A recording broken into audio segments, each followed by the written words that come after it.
주님의 평화가 오늘 주일 예배에 함께 하시는 모든 분들에게 가득하시길 기원합니다. 우리 좌우의 분들에게도 한번 주님의 평화를 이렇게 전하도록 합시다. 주님의 평화가 여러분과 함께 하시길 빕니다. 주님의 평화가 여러분들과 함께 하시길 빕니다.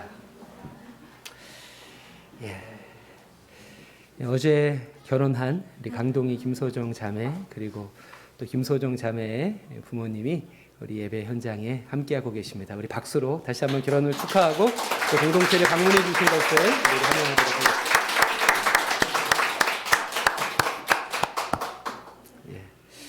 떡을 준비해 오신 것 같습니다.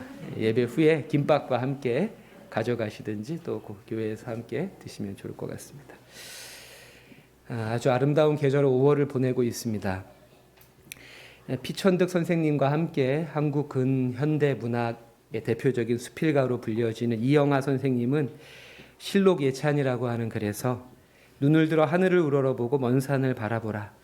어린애 웃음같이 깨끗하고 명랑한 5월의 하늘, 나날이 푸르러가는 이 산과 저 산이라며 5월의 아름다움을 노래했습니다. 서양에서도 이 때가 얼마나 아름답던지 이 시기가 지나면 한 해가 다 지나갔다며 아쉬워했다고 하니 남은 5월을 아쉬움이 남지 않도록 만끽하시기를 바랍니다. 오늘은 부활 곁에 선 사람들이라는 제목의 두 번째 말씀을 여러분들과 나누려고 합니다. 막달라 마리아에 이어서 우리가 부활 곁에서 만나게 되는 두 번째 인물은 바로 도마입니다. 2000년째 부정적인 오해를 받고 있는 사도이지만 사실 그의 이 회의, 그의 의심을 통해서 우리는 그리스도의 부활이라고 하는 이 증거에 대해서 양적으로나 질적으로나 풍성한 어떤 결과물을 얻게 됩니다. 만약에 도마가 없었더라면 특별히 그리스도의 육체적 부활은 지금보다 훨씬 더 큰 논쟁의 주제가 되었을 것입니다. 하지만 그렇다 그래서 이 도마의 집요함이 단지 부활의 사실적 증거만을 요구한 것은 아닙니다. 오늘 도마를 통해 드러난 부활의 그 내적인 의미들을 여러분들과 함께 나눠보고자 합니다.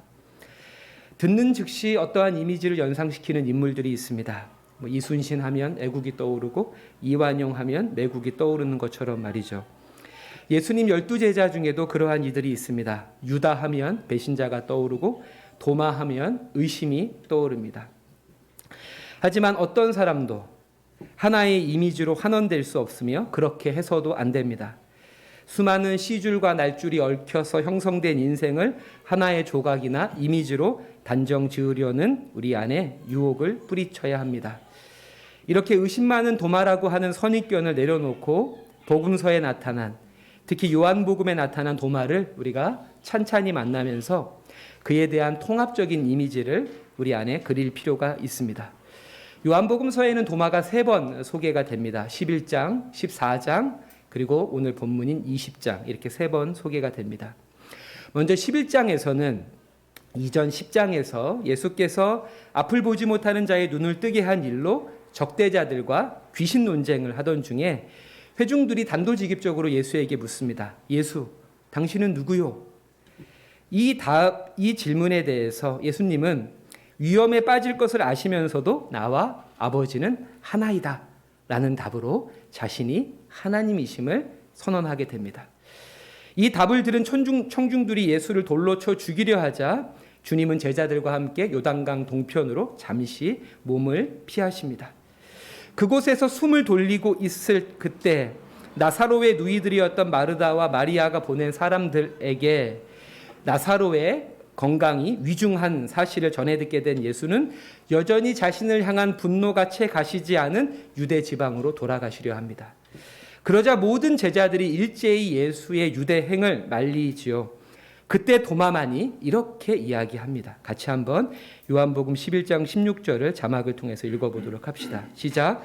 그러자 디두모라고도 하는 도마가 동료 제자들에게 우리도 그와 함께 죽으러 가자 하고 말하였다. 아멘. 이처럼 도마는 고통받는 이에 대한 깊은 연민을 가진 사람이었고 동시에 의를 위해 박해받는 이와 함께하고자 하는 마음을 가진 선한 인물이었습니다. 두 번째로 요한복음 14장에서는 주님께서 순한 예고 가운데 이런 말씀을 하십니다. 너희 마음에 근심하지 말라. 내가 어디로 가는지 그 길을 너희가 아느니라. 이 알 듯 모를 듯한 말씀을 듣는 제자들 모두는 침묵하지만 도마만이 당돌하게 이렇게 질문을 합니다. 우리 요한복음 14장 5절을 한 번 더 읽어보도록 합시다. 도마가 예수께 말하였다. 주님, 우리는 주님께서 어디로 가시는지도 모르는데 어떻게 그 길을 알겠습니까? 이 질문에 대해서 김기성 목사님은 도마는 모르면서 침묵하기보다 모르는 것을 모른다고 시인하고 또 물을 줄 아는 배움을 향해 열린 사람이었다라면서 본문을 주의하고 있습니다. 이처럼 도마의 의심은 사실 의심이 아니라 질문이었습니다.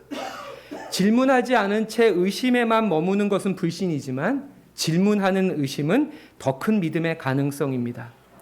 의심과 질문을 등한시하는 이 교회 내의 종교적인 분위기뿐 아니라 우리 사회 역시 질문 자체를 봉쇄하는 소위 질문 빈곤 사회를 살아가고 있습니다.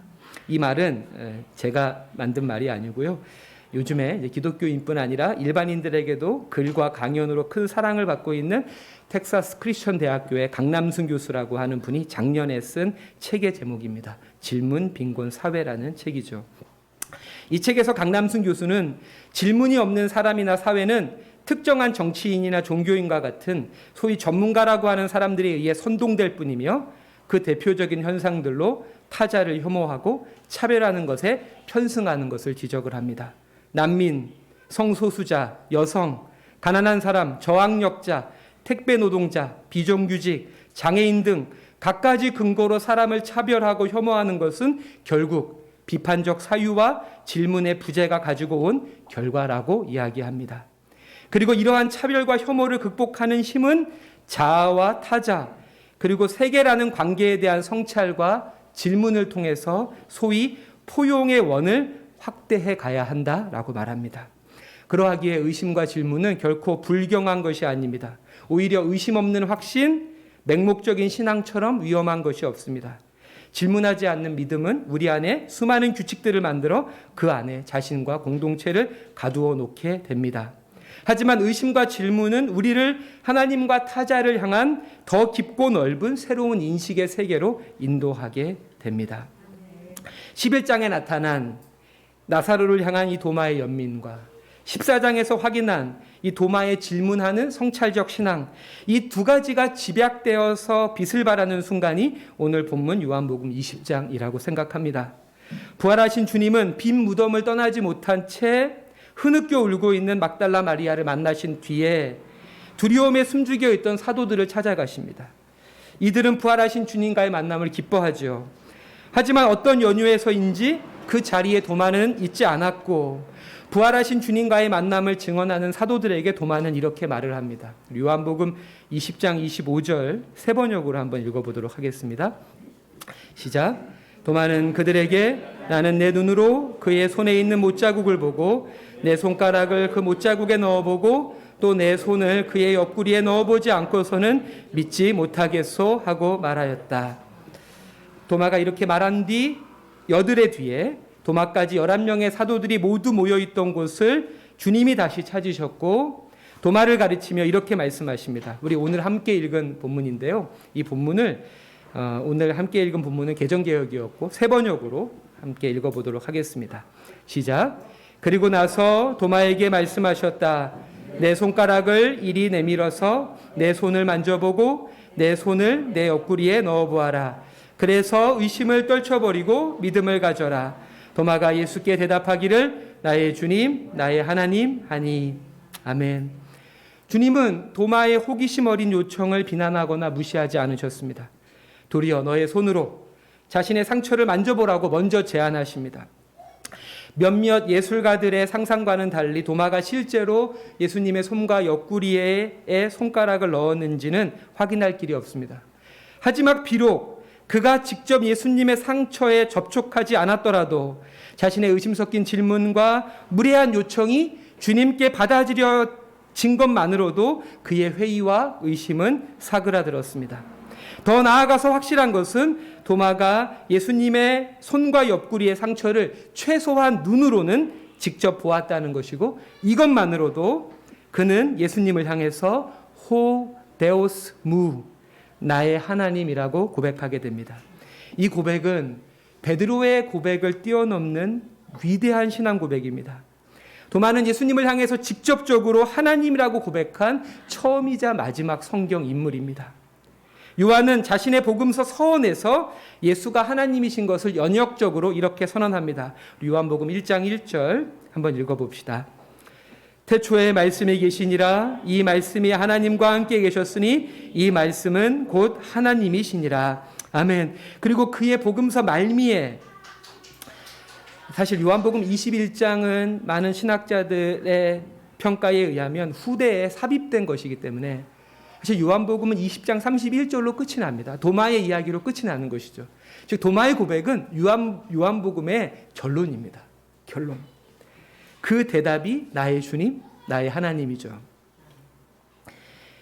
앞서 요한복음 1장 1절에서 연역적으로 선언된 예수가 하나님이시라는 고백이 도마에 의해서 귀납적으로 나의 하나님이시다라는 고백으로 마무리되고 있는 것입니다. 이처럼 요한복음의 서원과 20장의 마지막 단락은 수미상관의 구조를 이룹니다. 이와 같이 도마는 예수님의 손과 옆구리에 난 상처를 통해서 그가 하나님이신 것을 고백하죠. 즉 도마가 고백하는 하나님은 상처 입은 하나님인 것입니다. 체코의 신학자 토마시 할리크는 상처 입은 신앙이라고 하는 책에서 상처 입은 모든 이 세상의 온갖 인간의 고통은 그리스도의 상처이다 라고 말합니다. 내가 오늘날 이 세상에서 여전히 가득한 그분의 상처를 만질 때만이 그리스도를 믿을 수 있고 나의 주님, 나의 하나님이라고 부를 수 있다고 말합니다.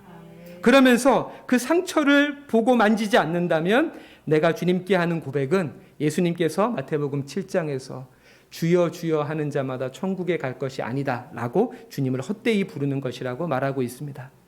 김기성 목사님도 전쟁과 질병 그리고 극심한 가난 속에 있는 이들의 고통과 빈곤함이야말로 우리 주님의 몸에 새겨진 상처임을 새삼 느끼게 된다. 인간의 죄로 말미암아 주님의 몸은 지금도 여전히 찢기우고 있다 라고 말씀하고 있습니다.